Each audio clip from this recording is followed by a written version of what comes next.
few disclaimers before I actually get into the video. First, this video will contain spoilers for Danganronpa Trigger Happy Havoc. It's a game that came out in 2010, so I doubt many other people aside from myself will be getting into it for the first time, but still, spoilers if you wanted to get into the game, save it for later. Two, I am going to be saying cross-dressing a lot in this video, which isn't a term I really use, like, ever. As a trans person myself, I don't think the phrase is offensive necessarily. If anything, I just think it's a bit outdated, so it's kind of weird saying it in 2021, but I know that not everybody will feel the same as I do, but it is relevant to a lot of points that I'm going to be making in this video, so I will be saying it. If you don't like that, proceed with caution or do not proceed at all. And lastly, there will be some brief mentions of transphobia in this video. There will be some brief mentions of bullying due to transphobia, but I'm not going to be going in detail at all, really, so I just wanted to put that out there anyway, in case you don't want to hear about that, as vague as it may be. Anyways, let's get into the video.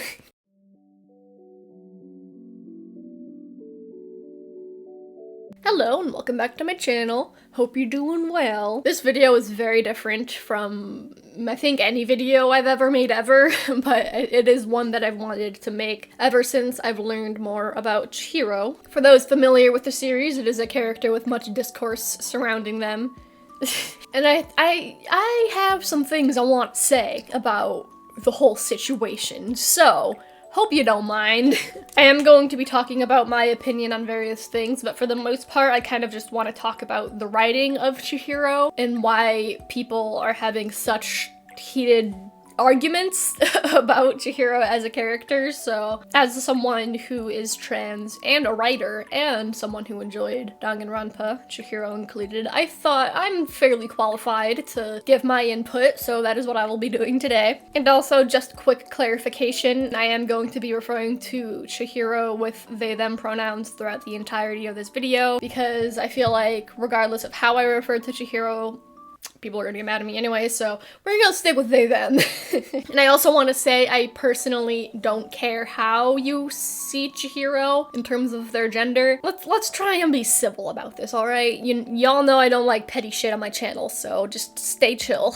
But ever since I've learned about Chihiro, and I've browsed the internet for various Danganronpa themed posts, I've noticed the Chihiro debate about whether or not Chihiro is trans, whether or not Chihiro is transphobic, so that is what we will be talking about today. For those of you who are unaware of who Chihiro is or anything about Danganronpa, don't worry, you don't need to know a lot about the game to understand this video. For this video, here's everything you need to know about Chihiro. They are a programmer who attends a high school, and for the majority of the time that you know them as a character, you know them as a girl named Chihiro, but then later on it is revealed that Chihiro was born male and dressed as a girl to cope with trauma due to bullying as a child. Shortly before Chihiro's death, they decided that they wanted to try and get stronger, and so they confronted one of the characters about it, and then they ended up dead. But that is when it was revealed that growing up, Chihiro was bullied for being feminine and not being manly enough. And so they decided to present female through a good amount of their life. And because of the character of Chihiro, some people have speculated that maybe Chihiro was actually a trans girl, or maybe Chihiro would have been written as a trans girl if it weren't for transphobia in the world. And then there are other people who follow the canon a lot more strictly and say that they only presented as a girl to cope with the trauma, and they don't really want to be presenting female. Excellent word work, Oliver. Good job, me. The first things I'm going to break down in this video is where did the headcanon of Chihiro being trans come from, and is there some queer undertones within the writing of Chihiro? And as I was breaking down the points for both sides, I realized that they kind of just they're the same list.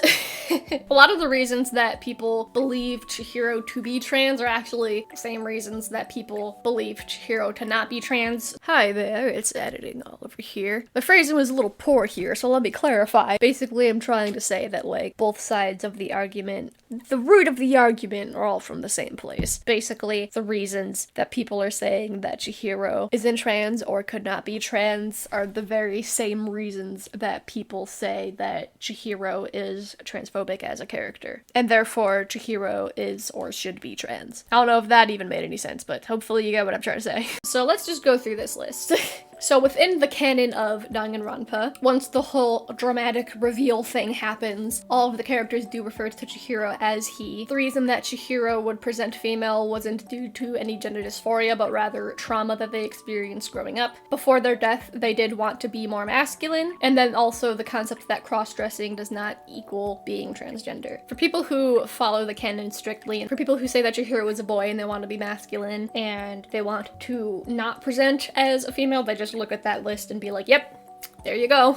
But then for people who headcanon Chihiro to be trans say that the reason that Chihiro is that way is because of transphobia that exists in creative media, like video games and anime. And so of course there is the debate, is that true? Does Chihiro exist because of transphobia? Let's talk about it. Which, by the way, I do want to say that transphobia absolutely does exist within media, and I'm not trying to say that it does not. There are a lot of characters that exist in various forms of media, like video games and TV shows and movies. They do exist to portray stereotypes or negative views and opinions of trans people. And at any point in this video, I'm not trying to say that those things don't exist. Really, the point that I want to try and find is Chihiro a result of that? So let's begin.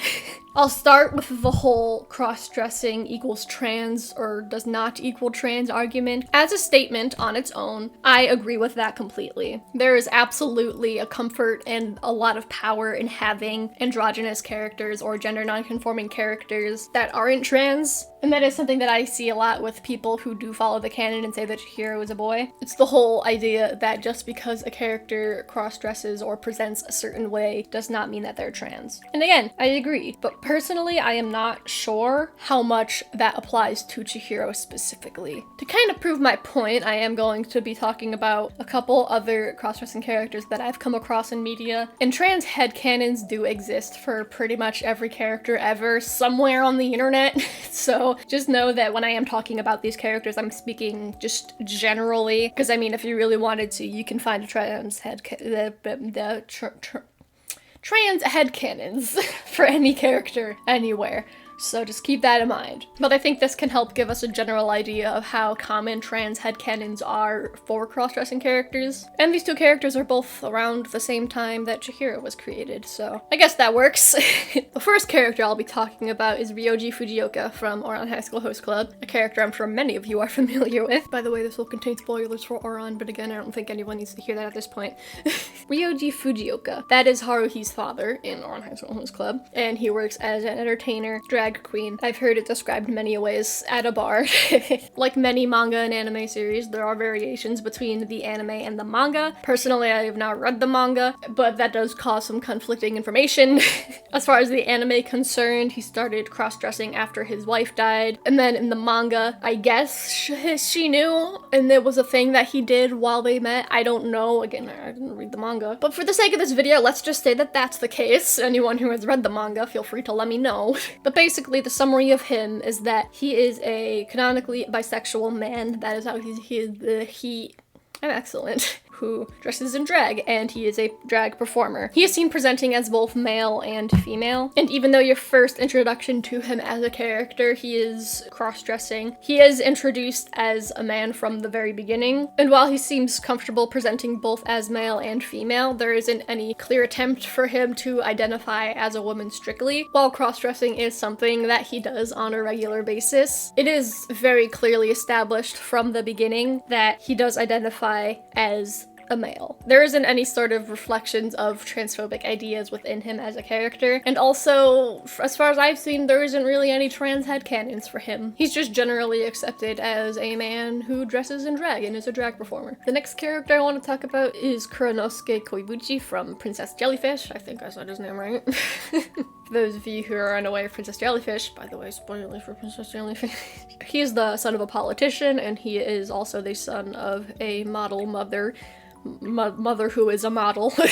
He grew up with his mother, but then later on in life begins living with his father, and he has a very big interest in fashion and oftentimes cross-dresses. And he has his interest in fashion because he grew up with his mother. If I remember right, a majority of the time you do see him presenting as female, but you do also see him presenting male on occasion. Again, I didn't read the manga, but I do think in the manga you might see him presenting as male more often, but I don't know. Anyone who read the manga, let me know.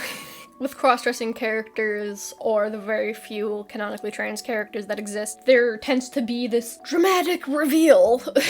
And whether or not it's an appropriate thing to have is a discussion for another time. Haruhi's dad didn't have that, really. Kuranosuke does have that, but very early on. Pretty sure it's episode 1. And again, he doesn't really play into any of the tropes or stereotypes or negative image that media often has about trans people. I have noticed that.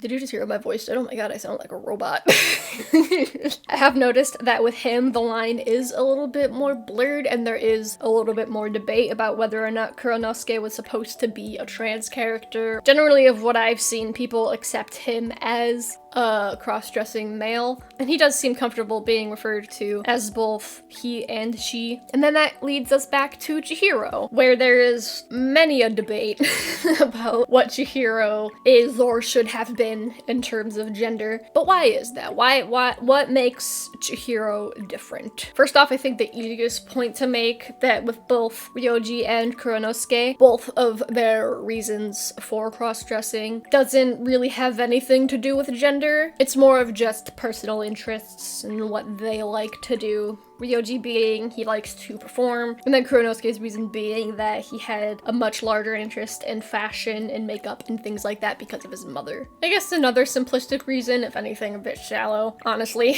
is that Chihiro is never seen not presenting as female. Aside from a very brief flashback, Chihiro is never seen not presenting as female. It's a very weak argument, honestly, but I figured I'd throw that in here anyways. But if we look at Chihiro's reasoning for presenting as female, I think it becomes a bit more clear why Chihiro's whole purpose as a character is more debated than the other two characters I mentioned. Like I said earlier, this video, Chihiro presents as female as a result of being bullied as a child. They were told a lot that they weren't manly and that they were too feminine and they needed to be stronger and things like that. And that is what a lot of people mention when they're trying to explain how Chihiro isn't trans or could not be trans or shouldn't be headcanon as trans. But also, ironically enough, that is exactly the same reason that a lot of people do believe Chihiro should have been trans or headcanon them as trans. Being bullied and harassed for being too feminine is something that a lot of trans women deal with in the real world. It's something that a lot of trans people just connect with generally. It is also something that happens to more feminine cis men in the world, and when that does happen, typically their response is to become hyper-masculine, sometimes even to the point of having toxic masculinity. And I'm not going to say that cases like Chihiro's doesn't happen in the real world, because there's a lot of people.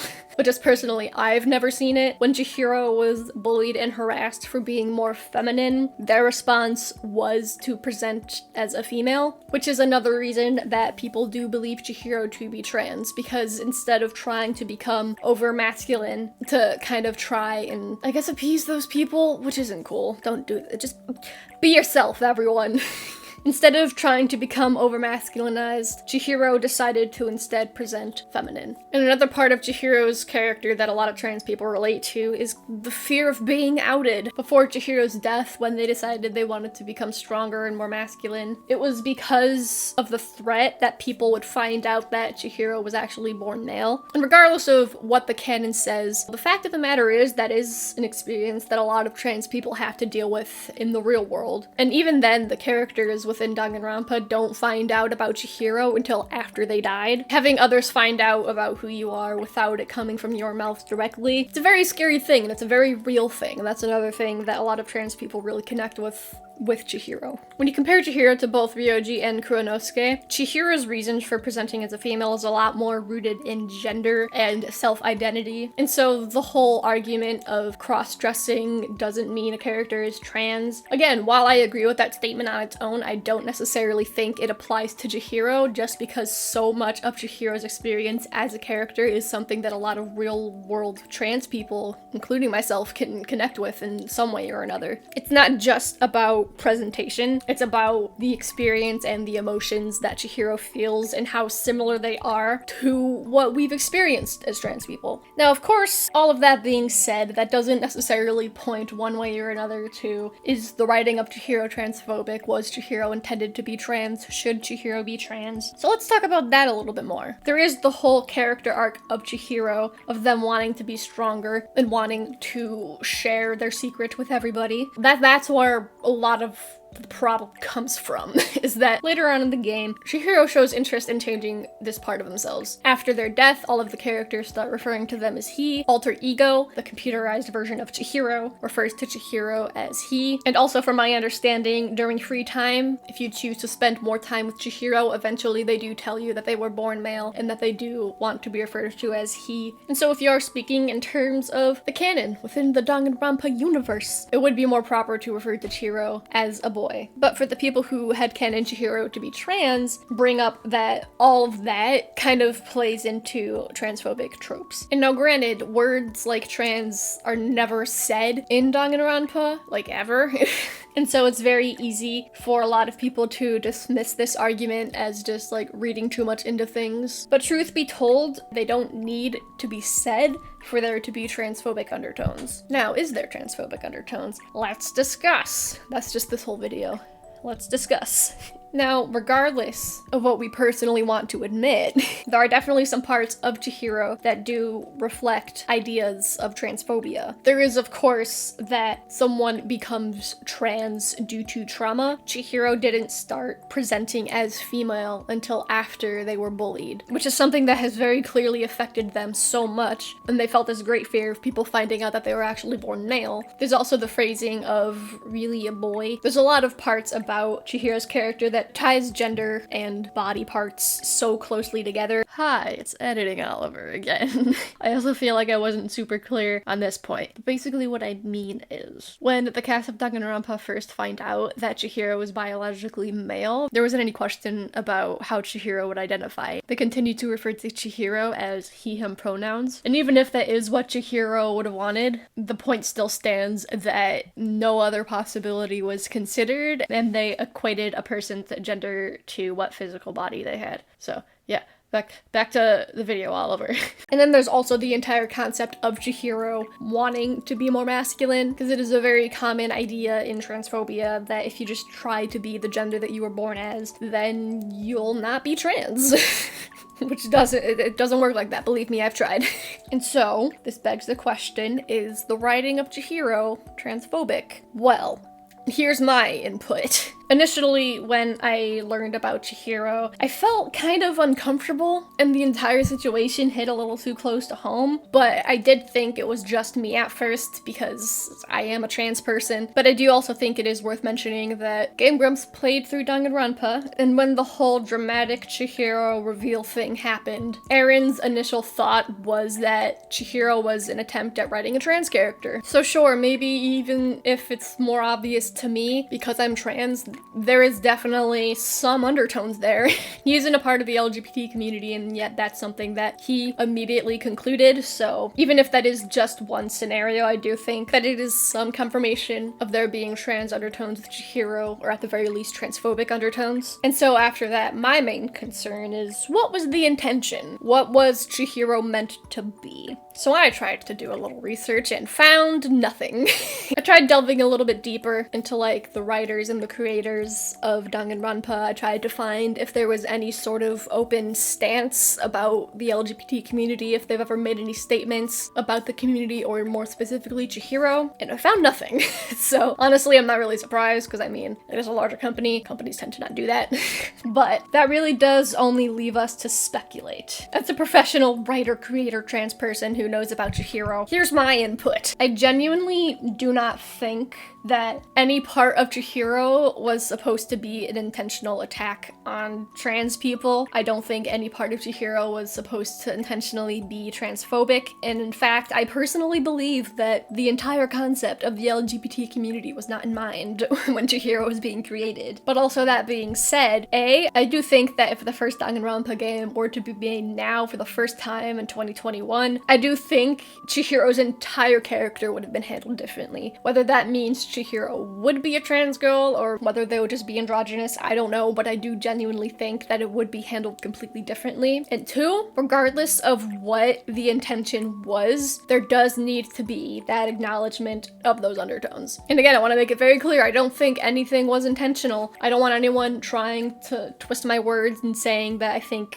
this game is transphobic or the creators are transphobic. That is absolutely not what I'm saying. If anything, I just think it's an unfortunate situation. I don't think any of it was intentional at all. But we do need to acknowledge that there are aspects of Chihiro's character that do reflect transphobia, which is where the entire concept of Chihiro is trans, or I personally believe Chihiro to be trans, comes from. It's because people look a little bit further into the writing, and the people who have experienced transphobia themselves or have seen it firsthand through someone that they love, that is where this whole issue is coming from. It's not simply because Chihiro cross-dresses or anything like that, or trying to push representation. It's because Chihiro is a character that trans people connect with so much and has an experience that so many trans people relate to, and yet at the same time somehow still contains subtle transphobic themes in that character. A lot of you are probably begging to know my opinion on this as a trans person who loved Danganronpa. Genuinely, I'm completely indifferent about the entire situation. I don't strongly believe that Chihiro is trans or should have been trans, but I also don't strongly believe that Chihiro is a boy and we need to refer to them as such at all times. I don't care. I'm completely indifferent. And the only thing that really bothers me about this entire situation is the failure to kind of understand the other side of the argument, but again, this is the internet, so I shouldn't be surprised. And so if both sides of this whole argument were put into one person, and I had to say something to each of them, here's what it would be. The people who disagree with the concept of Chihiro being trans, the one thing I really need you to understand is that characters like Chihiro are the closest thing that we get to trans representation as characters. Chihiro is a character that has an experience that so many trans people relate to. The biggest argument that I see for arguing why Chihiro isn't trans or shouldn't be trans is because it's invalidating their trauma as a character. But also, let me raise you that trauma is exactly the trauma that a lot of trans people have, specifically trans women. There is absolutely nothing wrong with wanting to follow the canon. If you want to call Chihiro a boy, go ahead, I really don't give a shit. But the thing that upsets me with this whole side of the debate is that people are so against the concept of Chihiro being trans, which is sad. I don't understand why there has to be this whole big debate just because there are some people who relate to the character differently. I do definitely think invalidating someone's trauma is not very cool, and I think that by not invalidating the trauma of fictional characters, it can help spread that message. But also at the same time, when a trans person says, this is the trauma that I had, or someone says, I know a trans person who has this trauma, therefore they connect to that character as being trans, and for you to say no, I think that can kind of be a shitty thing too, and it is invalidating that person's trauma. And now for the other side of the debate. Someone isn't transphobic if they don't believe Chihiro to be trans. Stop saying that. I've already discussed about how I see the transphobic undertones in Chihiro as a character, and I get it, but also canonically speaking, Chihiro is not trans. A lot of the people who do believe Chihiro to be trans or believe they should have been trans or headcanon them to be trans, it's because of our own personal experiences as queer people. And I do definitely think that part of us needs to be heard. But stop calling people transphobic if they don't view them that way. Again, it just really comes down to just connecting to the character differently. And it's just as much of a shitty thing to call somebody transphobic for not connecting to Chihiro the same way you do. So stop that. Doing stuff like that really does do more harm than good, and it does nothing to move the conversation along, so don't do that. Anyways, that's all of the points I have to make. I'm sorry if this video was a little bit messy. This is my first time making a video kind of like this. I don't want to call it a commentary video, but I guess it technically is. But let me know what your thoughts are. When I first learned about Chihiro as a character, I knew there was going to be some debate, but my God, I wasn't expecting the hellhole that the Danganronpa fandom is. So, at least when it comes to Chihiro, y'all are a mess. This is why I don't let myself be very active in fandoms. But let me know what your thoughts are, both on this video and on Chihiro. Remember, we can discuss things in the comments, but if you get violent or aggressive, I'ma come and kick you in your shins. We discuss things peacefully and calmly on this channel. Regardless of where you stand on this entire topic, I hope I was able to open your eyes a little bit. Like I said, I am completely indifferent on the entire subject, so I tried to kind of talk about both sides a little bit. I don't know, let me know how I did, I guess. Again, this is my first time making this kind of video, so please be gentle with me. That's about all I have for you today. So, if you like this video, give it a thumbs up. Let me know what you thought of the art, what you thought of the things I said. Let me know, I'd love to hear it. And if you are new here, hello, I am Oliver. This is my first time doing this type of video, but let me know if you'd be into more, because I'm down to do more. Maybe I'll make one that's less messy next time. If you'd like to see more from me, consider subscribing. I post a new video every single Wednesday. I'd love to share my art with you guys. I don't know why I paused there and had a brain fart, but I hope you stick around. If you want to see more from me, you can follow me on social media, which will be on screen now and linked in the description box below. I post my art to Instagram, you can follow me there. Share my dumb thoughts on Twitter, you can follow me there. Barely go on Tumblr, but you can follow me there. If you want to see more videos from me, they will be linked on screen now and in the iCard for you to check out if you want. Thank you so much for watching, and I will see you next week. Bye.